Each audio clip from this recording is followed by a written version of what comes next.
नमस्ते और स्वागत है आज के इस एक्सप्लेनर में। आज हम एक बहुत ही एक्साइटिंग जर्नी पर निकलने वाले हैं। एक ऐसी जर्नी जो वेब डेवलपमेंट के एब्सोल्यूट बेसिक्स से लेकर एक प्रो लेवल की अंडरस्टैंडिंग तक जाएगी। जी हाँ, आज हम डीमिस्टिफाई करने वाले हैं HTML को, वो मजबूत फाउंडेशन जिस पर हमारी पूरी इंटरनेट की दुनिया टिकी हुई है। अगर कोडिंग का पहले कोई एक्सपीरियंस नहीं रहा है तो एब्सोल्यूटली घबराने की ज़रूरत नहीं है। हम इस सफर में स्क्रैच से समझेंगे कि आखिर ये वेब बनता कैसे है। Okay, let's dive into this. आज के इस सेशन का रोड मैप कुछ इस तरह होने वाला है। पहला, द वेब्स आर्किटेक्चरल ब्लूप्रिंट। दूसरा, लेइंग द HTML फाउंडेशन। तीसरा, एसेंशियल ब्रिक्स एंड मॉर्टर। चौथा, framing the web page layout. और पांचवां, फर्निशिंग विद कॉम्प्लेक्स डेटा। एक घर बनाने जैसा ही प्रोसेस है ये पूरा। तो शुरुआत करते हैं हमारे पहले हिस्से से। 1. The webs architectural blueprint. अब इस ब्रिलियंट हाउस मेटाफर को ही ले लीजिए। वेब डेवलपमेंट को समझने का सबसे बेस्ट तरीका है इसे एक घर के कंस्ट्रक्शन से कंपेयर करना। HTML उस घर का बेसिक स्ट्रक्चर है, ये तय करता है कि दीवारें कहाँ होंगी, कौन सा कमरा कहाँ जाएगा। बट वेट, HTML में कोई डिजाइन नहीं होता। उसके लिए आती है CSS, जो उन दीवारों पर पेंट करती है, स्टाइलिंग देती है, और आखिर में जावास्क्रिप्ट उस घर में इलेक्ट्रिसिटी की वायरिंग का काम करती है, जैसे स्विच दबाने पर फैन का चलना। आज की इस चर्चा में हमारा पूरा फोकस सिर्फ और सिर्फ उस स्ट्रक्चरल लेआउट यानी HTML पर होने वाला है।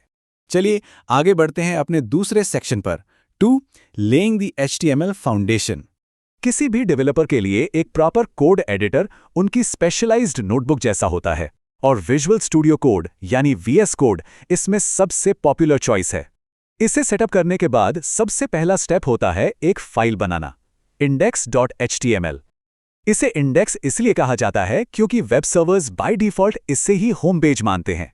और यहां एक रियल गेम चेंजर ट्रिक है। वो लंबा चौड़ा बॉयलरप्लेट कोड याद रखने की कोई जरूरत नहीं है। सिर्फ एक एक्सक्लेमेशन मार्क टाइप कीजिए और एमएट टूल इंस्टेंटली आपका रेडीमेड कोड जनरेट कर देगा। It's literally that simple.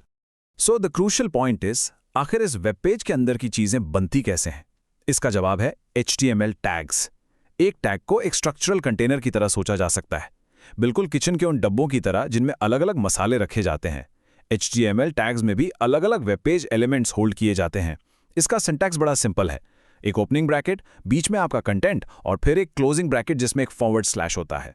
अब इस ऑटोमैटिकली जनरेटेड बॉयलरप्लेट कोड की एनाटॉमी को थोड़ा ब्रेक डाउन करके देखते हैं।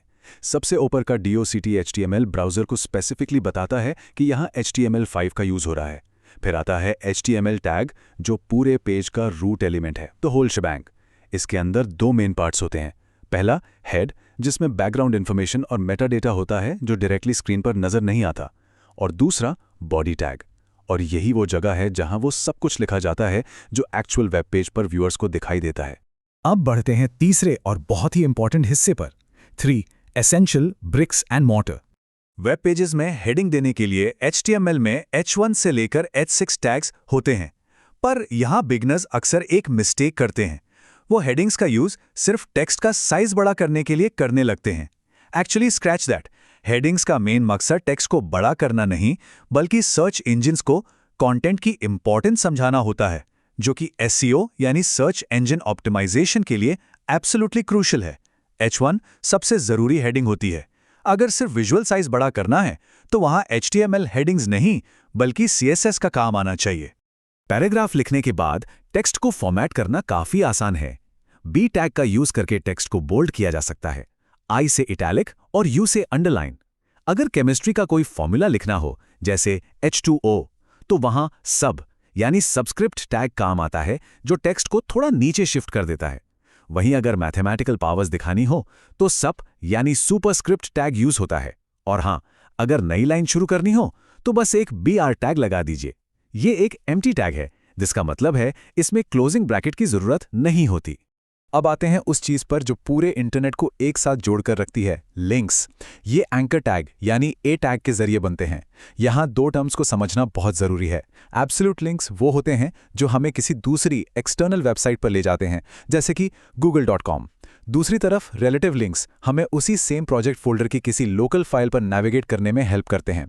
ये डिफरेंस काफी इंपॉर्टेंट है। वेब पेज पर विजुअल्स ऐड करने के लिए IMG टैग का यूज होता है, और BR टैग की तरह ये भी एक एम्प्टी टैग है। इसमें दो बहुत इंपॉर्टेंट एट्रीब्यूट्स होते हैं। SRC इमेज का डायरेक्ट एड्रेस बताता है, पर दूसरा एट्रीब्यूट ऑल्ट थोड़ा स्पेशल है। अगर किसी वजह से इंटरनेट कनेक्शन फेल हो जाए और इमेज लोड ना हो, तो ये ऑल्ट टेक्स्ट यूजर को बताता है कि वहां ओरिजिनली क्या इमेज थी। ये एक्सेसिबिलिटी के लिए एक बहुत बड़ा फैक्टर है।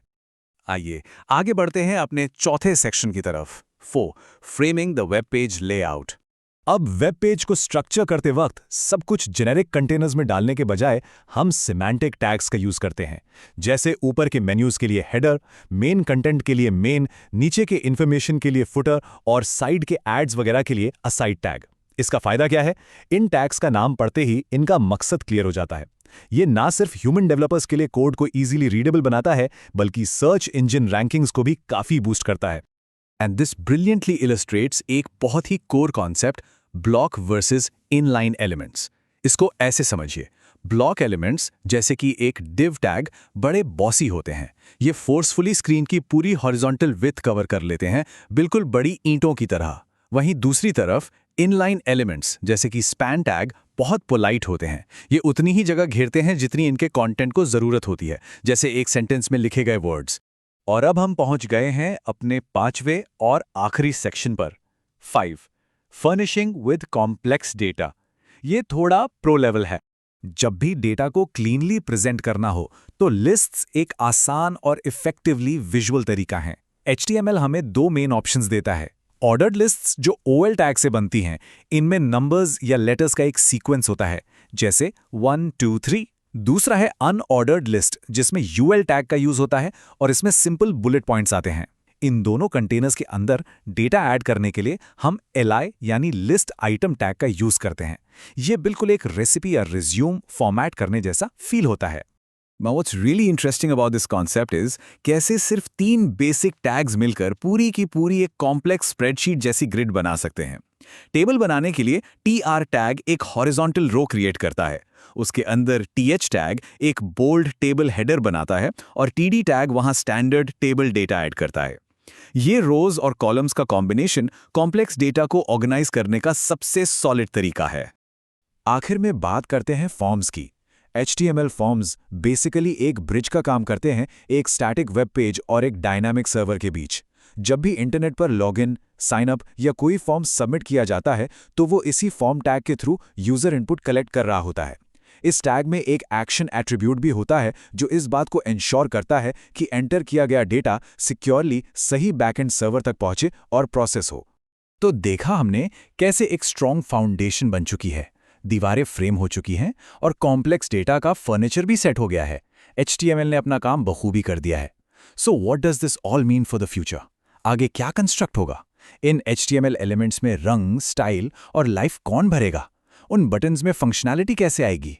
ये रोचक काम CSS और जावास्क्रिप्ट का है, जिसके बारे में आगे और एक्सप्लोर करना एब्सोल्युटली थ्रिलिंग होगा। Keep building, keep experimenting. आज के इस एक्सप्लेनर में बस इतना ही।